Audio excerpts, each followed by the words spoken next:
ನಮಸ್ತೆ ಎಲ್ಲರಿಗೂ. Lucky life ಟಿಪ್ಸ್ಗೆ ನಿಮಗೆಲ್ಲರಿಗೂ ಸ್ವಾಗತ. 2026 ಫೆಬ್ರವರಿ ಕುಂಭರಾಶಿಯವರೇ. ಈ ಮಹಿಳೆಯರೇ ನಿಮ್ಮ ಜೀವನದ ಅತ್ಯಂತ ದೊಡ್ಡ ಶತ್ರುಗಳು. ಇವರು ನಿಮ್ಮ ಈ ಮರಣದ ಸಂಚು ರೂಪಿಸಿದ್ದಾರೆ. ಮುಂದಿನ 7 ದಿನಗಳಲ್ಲಿ ನಿಮ್ಮ ಜೀವನದಲ್ಲಿ ಭಾರೀ ಭೂಕಂಪದಂತೆ ಘಟನೆಗಳು ನಡೆಯಲಿವೆ. ಈ ಮಹಿಳೆಯರಿಂದ ಎಚ್ಚರಿಕೆಯಿಂದ ಆದಷ್ಟು ಇರಿ. ಇಲ್ಲದಿದ್ದರೆ ನಿಮ್ಮ ಜೀವನವನ್ನು ನರಕವನ್ನಾಗಿ ಮಾಡಿಬಿಡುತ್ತಾರೆ. ನಿಮ್ಮ ಬಳಿ ವಿಚಿತ್ರವಾದ ಜ್ಞಾನವಿದೆ, ಆದರೆ ಈ ಮಹಿಳೆಯಳು ನಿಮ್ಮ ಸಂಪೂರ್ಣ ಕುಟುಂಬವನ್ನೇ ತಮ್ಮ ಮಾಯಾಜಾಲದಲ್ಲಿ ಸಿಲುಕಿದ್ದಾರೆ. ನಿಮಗೆ ಇದು ತಿಳಿದು ಆಶ್ಚರ್ಯವಾಗುತ್ತೆ. ಈ ಮಹಿಳೆಯರು ನಿಮ್ಮಿಂದ ಬಹಳ ಹತ್ತಿರದಲ್ಲೇ ಇದ್ದಾರೆ. ಈ ಒಬ್ಬ ಮಹಿಳೆ ನಿಮ್ಮ ಪಕ್ಕದ ಮನೆಯಲ್ಲೇ ಇದ್ದಾಳೆ. ಇನ್ನೊಬ್ಬ ಮಹಿಳೆ ನಿಮ್ಮ ಮನೆಯೊಳಗೇ ಇದ್ದಾಳೆ. ಮತ್ತೊಬ್ಬ ಮಹಿಳೆ ನಿಮ್ಮ ಸಂಬಂಧಿಕರಲ್ಲೇ ಇದ್ದಾಳೆ. ಈ ಮಹಿಳೆಯರು 24 ಗಂಟೆಗಳು ನಿಮ್ಮ ಮನೆಯ ಮೇಲೆ ಕಪ್ಪು ದೃಷ್ಟಿ ಇಟ್ಟುಕೊಂಡಿದ್ದಾರೆ. ಪ್ರತಿ ಗಂಟೆ ಬೇರೆ ಬೇರೆ ರೀತಿಯ ತಂತ್ರ ಮಂತ್ರ ಈ ಟೋಕೆಗಳನ್ನು ನಿಮ್ಮ ಮೇಲೆ ಮಾಡಿಸುತ್ತಿದ್ದಾರೆ. ಇಲ್ಲಿಯವರೆಗೆ ಇವರು ಸೇರಿ ನಿಮ್ಮ ಈ ಒಂದು ಸಂಚನ್ನು ರೂಪಿಸಿದ್ದಾರೆ. ಮುಂದಿನ ದಿನಗಳಲ್ಲಿ ಈ ಮಹಿಳೆಯರು ನಿಮ್ಮ ಮೇಲೆ ಭಾರೀ ದಾಳಿ ಮಾಡಲು ಸಿದ್ಧರಾಗಿದ್ದಾರೆ. ಸಮಯಕ್ಕೆ ಮುಂಚೆ ಎಚ್ಚರವಾಗುವುದು ಬಹಳನೇ ಅಗತ್ಯ. ಏಕೆಂದರೆ ಈ ಮಹಿಳೆಯರ ಹೆಸರುಗಳು ಬಂದಿವೆ. ಇವರು ಸಾಮಾನ್ಯ ಮಹಿಳೆಯರಲ್ಲ. ಇವರು ನಿಮ್ಮ ಹಿಂದಿನ 7 ಜನ್ಮಗಳ ಶತ್ರುಗಳು. ಈ ಜನ್ಮದಲ್ಲೂ ನಿಮ್ಮನ್ನು ಬಿಡದೆ ಹಿಂಬಾಲಿಸುತ್ತಿದ್ದಾರೆ. ನೀವು ಯೋಚಿಸುತ್ತಿರಬಹುದು, ನನ್ನ ಶತ್ರು ಯಾರು? ನಾನು ಯಾರಿಗೂ ಕೆಟ್ಟದ್ದನ್ನು ಬಯಸುವುದಿಲ್ಲ, ಎಲ್ಲರೊಂದಿಗೆ ಚೆನ್ನಾಗಿಯೇ ಮಾತನಾಡುತ್ತೇನೆ ಎಂದು. ಆದರೆ ಈ ಮಹಿಳೆಯರಿಗೆ ನಿಮ್ಮ ಸಂತೋಷ ಸಹಿಸುವುದಿಲ್ಲ. ನಿಮ್ಮ ಪ್ರಗತಿ ಇವರಿಗೆ ಕಾಣುವುದೇ ಇಲ್ಲ. ಇತ್ತೀಚೆಗೆ ನಿಮ್ಮ ಮತ್ತು ಇವರ ನಡುವೆ ಏನೋ ಒಂದು ಘಟನೆ ನಡೆದಿದ್ದು ಅದೇ ದ್ವೇಷಕ್ಕೆ ಕಾರಣವಾಗಿದೆ. ನೀವು ಈ ಮಹಿಳೆಯನ್ನು ನಿಮ್ಮವರೇ ಎಂದು ಭಾವಿಸಿದ್ದೀರಿ. ವರ್ಷಗಳಿಂದ ಸಂಬಂಧ ಇಟ್ಟುಕೊಂಡಿದ್ದೀರಿ. ಆದರೆ ಮನಸ್ಸಿನೊಳಗೆ ಅವಳು ನಿಮ್ಮ ಅತಿ ದೊಡ್ಡ ಶತ್ರು. ಮುಖದ ಮುಂದೆ ಸಿಹಿಯಾಗಿ ಮಾತನಾಡಿ ಹಿಂದೆ ನಿಮ್ಮ ಮತ್ತು ನಿಮ್ಮ ಕುಟುಂಬವನ್ನು ನಾಶ ಮಾಡಲು ತಂತ್ರ ಮಂತ್ರ ಮಾಡಿಸುತ್ತಿದ್ದಾಳೆ. ಎಚ್ಚರವಾಗದಿದ್ದರೆ ಭಾರೀ ಅಪಾಯ ಎದುರಿದೆ. ಕೇವಲ ನಿಮಗೆ ಸ್ವಲ್ಪ ಸಮಯ ಅಷ್ಟೇ ಉಳಿದಿದೆ. ಈ ಮಹಿಳೆಯರು ಸೇರಿ ಅತ್ಯಂತ ಅಪಾಯಕಾರಿ ಮತ್ತು ಈ ಪ್ರಾಣಘಾತಕ ಯಂತ್ರವನ್ನು ನಿಮ್ಮ ಮೇಲೆ ಪ್ರಯೋಗಿಸಲು ಸಿದ್ಧರಾಗಿದ್ದಾರೆ. ಸಮಯಕ್ಕೆ ಮುಂಚೆ ನಿಮ್ಮ ಮತ್ತು ನಿಮ್ಮ ಕುಟುಂಬದ ರಕ್ಷಣೆ ಮಾಡಿಕೊಳ್ಳಿ. ಈ ಮಹಿಳೆಯರ ಹೆಸರು, ಗುರುತು ಎಲ್ಲವನ್ನ ತಿಳಿಸಲಾಗುತ್ತೆ. ಇವರು ಪರಕೀಯರಲ್ಲ, ನಿಮ್ಮದೇ ಜನ. ನೀವು ಇವರ ಮೇಲೆ ತುಂಬ ನಂಬಿಕೆ ಇಟ್ಟಿದ್ದೀರಿ. ಹಣದ ಮೋಹದಲ್ಲಿಯೂ ನೀವು ಸಿಲುಕಿರಬಹುದು. ಇವರು ನಿಮ್ಮ ಕುಟುಂಬವನ್ನು ತಮ್ಮ ವಶದಲ್ಲಿ ಇಟ್ಟಿದ್ದಾರೆ. ಇವರು ಹೇಳಿದಂತೆ ನೀವು ಎಲ್ಲವನ್ನ ಮಾಡುತ್ತಾ ಹೋಗುತ್ತೀರಿ. ಈ ವಶೀಕರಣ ಅಷ್ಟು ಭಯಾನಕವಾಗಿದೆ. ಇಂದಿನ ಈ ವಿಡಿಯೋ ನಿಮ್ಮ ಜೀವನದ ಅತ್ಯಂತ ಮುಖ್ಯವಾದ ವಿಡಿಯೋವಾಗಿದೆ. ಈ ಮಹಿಳೆಯರ ಬಗ್ಗೆ ಸಂಪೂರ್ಣ ಸತ್ಯವನ್ನು ನಾನು ತಿಳಿಸಲಿದ್ದೇನೆ. ಅದಕ್ಕೂ ಮೊದಲು ಈ ವಿಡಿಯೋವನ್ನು ಫಸ್ಟಿಂದ ಹಿಡಿದು ಕೊನೆ ತನಕ ಸ್ಕಿಪ್ ಮಾಡ್ದಲೇ ನೋಡಿದ್ರೆ ತುಂಬಾ ಉಪಯುಕ್ತವಾದ ಮಾಹಿತಿ ನಿಮಗೂ ಕೂಡ ಲಭಿಸುತ್ತೆ. ಈ ವಿಡಿಯೋ ಇಷ್ಟ ಆಗಿದ್ದಲ್ಲಿ ಪುಟ್ಟದೊಂದು ಲೈಕ್ ಕೊಡೋದನ್ನು ಮರಿಬೇಡಿ. ಈ ರಾಶಿಯವರು ಯಾರೆಲ್ಲ ಇದ್ದೀರಾ ಅವರು ಹೆಚ್ಚಾಗಿ ಈ ವಿಡಿಯೋವನ್ನು ಶೇರ್ ಮಾಡಿ.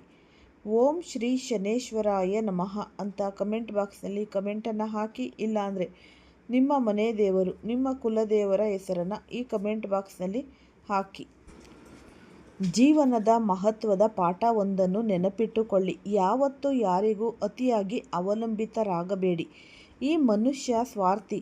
ಇಷ್ಟವಾಗಿರುವಾಗ ನಿಮ್ಮ ದೋಷ ಕಾಣುವುದಿಲ್ಲ, ದ್ವೇಷವಾಗುವಾಗ ನಿಮ್ಮ ಗುಣ ಕಾಣುವುದಿಲ್ಲ. ಮಕ್ಕಳು ಕೇಳುವುದಿಲ್ಲ, ನೋಡುತ್ತಾ ಕಲಿಯುತ್ತಾರೆ. ನೀವು ಏನು ಮಾಡ್ತೀರೋ ಅದನ್ನೇ ಮಕ್ಕಳು ಕಲಿಯುತ್ತಾರೆ. ನೀವು ಪೂಜೆ ಮಾಡಿದರೆ ಮಕ್ಕಳು ಸಹ ಪೂಜೆ ಮಾಡ್ತಾರೆ. ನೀವು ಸುಳ್ಳು ಹೇಳಿದರೆ ಅವರು ಸಹ ಸುಳ್ಳು ಹೇಳ್ತಾರೆ. ಈ ಮಾತಾ ಪಿತೃಗಳ ಹೆಸರು ಕೊಡುತ್ತಾರೆ, ಆದರೆ ಮಗನು ತನ್ನ ಹೆಸರನ್ನೇ ತಾನೇ ಗಳಿಸಬೇಕು. ಮತ್ತೊಂದು ಮಹತ್ವದ ವಿಷಯ, ಈ ದೇವರ ಹೆಸರಿನ ಈ ಟ್ಯಾಟೂ ಕೈ ಮೇಲೆ ಮಾಡಿಸಿಕೊಳ್ಳಬಾರದು. ಸ್ನಾನ ಮಾಡುವಾಗ ಆ ದೇವರ ಹೆಸರಿನ ಮೇಲೆ ಬೀಳುವ ನೀರು ಅಮೃತವಾಗುತ್ತೆ. ಆ ನೀರು ಬಾತ್ರೂಮಿಗೆ ಹೋಗುವುದು ಪಾಪ. ಆ 2 ಮಹಿಳೆಯರ ವಿಷಯ ಸಣ್ಣದಲ್ಲ. ಕಳೆದ 12 ವರ್ಷಗಳಿಂದ ನಿಮ್ಮ ಮೇಲೆ ಸಾವಿರಾರು ಬಾರಿ ಯಂತ್ರ ಮಂತ್ರ ಮಾಡಿಸಲಾಗಿದೆ. ಇವರ ಹೆಸರು ಕೇಳಿದರೆ ನಿಮ್ಮ ಕಾಲಿನ ಕೆಳಗಿನ ನೆಲವೇ ಸರಿಯುತ್ತೆ. ಆದರೆ ಭಯಪಡಬೇಡಿ, ಈ ಸಂಪೂರ್ಣ ಪರಿಹಾರ ಮುಂದಿನ ಭಾಗದಲ್ಲಿ ತಿಳಿಸಲಾಗುತ್ತೆ. ಈ ಗ್ರಹಗಳ ದೊಡ್ಡ ಗೋಚಾರಗಳು ಈಗ ಕೊಡುತ್ತಿರುವ ಸೂಚನೆಗಳ ಪ್ರಕಾರ ನಾನು ನಿಮಗೆ ಸ್ಪಷ್ಟವಾಗಿ ತಿಳಿಸುತ್ತಾ ಇದ್ದೀನಿ. ಅಂದರೆ ನಿಮಗೆ ಅತಿ ದೊಡ್ಡ ಅಪಾಯ ಇರುವುದೇ ಒಂದು ಮಹಿಳೆಯಿಂದ. ಆ ಮಹಿಳೆ ಯಾವ ರಾಶಿಯವಳು ಅಂದರೆ ತುಲಾ ರಾಶಿ.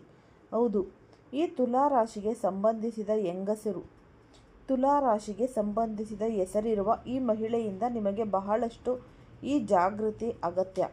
ನಿಮ್ಮ ಸುತ್ತಮುತ್ತ ನಿಮ್ಮ ಸಂಬಂಧಿಕರಲ್ಲಿ ಅಥವಾ ನಿಮ್ಮ ಅಕ್ಕಪಕ್ಕದ ಮನೆಗಳಲ್ಲಿ ತುಲಾ ರಾಶಿಯ ಮಹಿಳೆ ಇದ್ದರೆ ಸಾಧ್ಯವಾದಷ್ಟು ದೂರವಿರಿ. ಪ್ರಯತ್ನ ಮಾಡಿ. ಸಾಧ್ಯವಾದರೆ ಈಗಲೇ ಆಕೆಯೊಂದಿಗೆ ಸಂಬಂಧವನ್ನು ಕಡಿದುಕೊಳ್ಳುವುದು ನಿಮ್ಮ ಜೀವನಕ್ಕೆ ಉತ್ತಮ. ನಿಮ್ಮ ಕುಂಡಲಿಯ ಪ್ರಕಾರ ನಿಮ್ಮ ಜೀವನವನ್ನು ಹಾಳು ಮಾಡುವುದೇ ತುಲಾರಾಶಿಯ ಮಹಿಳೆ.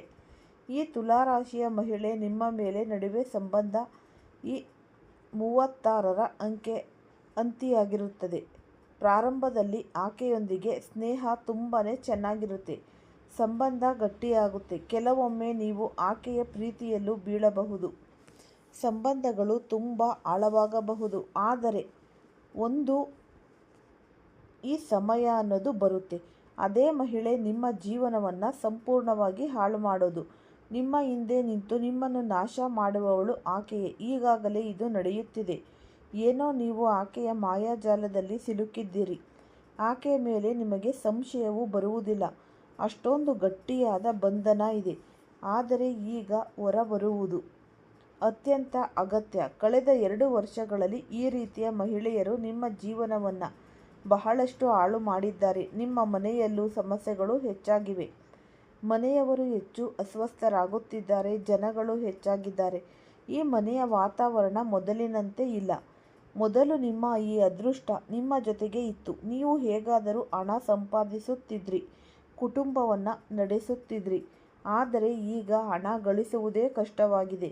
ಎಲ್ಲೆಡೆ ನಿರಾಶೆ. ಎಷ್ಟೇ ಶ್ರಮ ಪಟ್ಟರೂ ಮುಂದೆ ಸಾಗಲು ಆಗುತ್ತಿಲ್ಲ. ಇದಕ್ಕೆ ಕಾರಣ ಏನು ಗೊತ್ತಾ? ಈ ಮಹಿಳೆ ನಿಮ್ಮ ಮೇಲೆ ಭಯಾನಕ ತಂತ್ರಮಂತ್ರಗಳನ್ನು ಮಾಡಿಸಿದ್ದಾಳೆ.